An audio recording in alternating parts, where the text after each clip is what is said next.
This is the rest of the story of Joseph. Now, Joseph had a big problem. One day, he was living in a house where he was the favorite son. Then the next day, he was sold into slavery by his jealous brothers. But Joseph's situation was about to go from bad to worse. Well, actually from bad to not so bad to worse.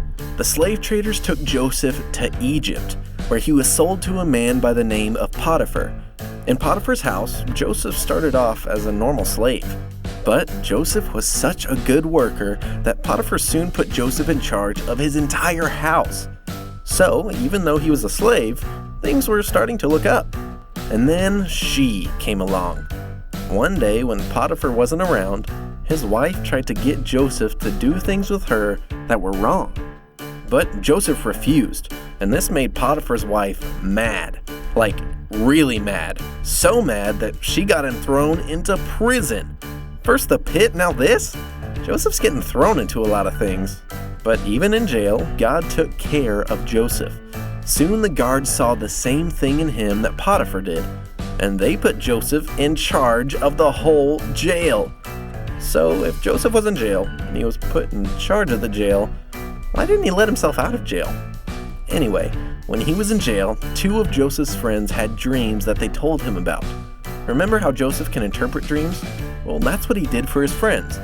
It was good news for the king's servant. His dream meant that he was going to be freed, but not so much for the baker. He was going to be killed. What could a baker possibly do to deserve to be put to death? Did he burn the king's birthday cake or something? Anyway, everything that Joseph said would happen actually happened. His friend, the king's servant, was soon out of prison and back serving the king. And the baker, well, let's just say he baked his last cake.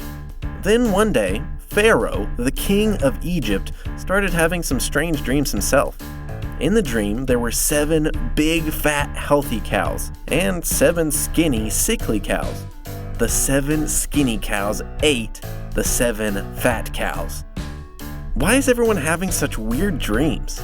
This dream was troubling Pharaoh, and no one could tell him what it meant. But the king's servant remembered Joseph's gift, so Pharaoh sent for Joseph to interpret his dream. Could work out great for Joseph, or it could be a disaster. Remember what happened to the baker?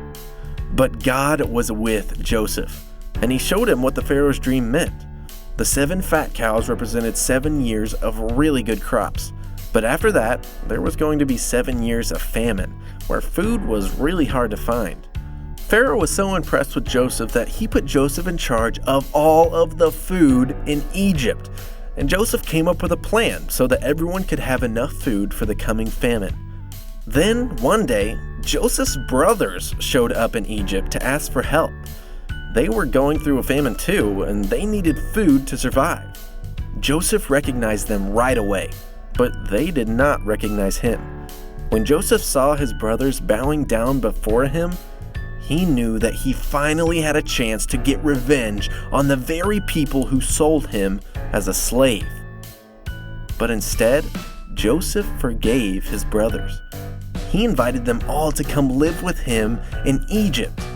God took care of Joseph and used him to save his whole family. Even when things were at their worst, God still had a plan and a purpose for Joseph's life. The end.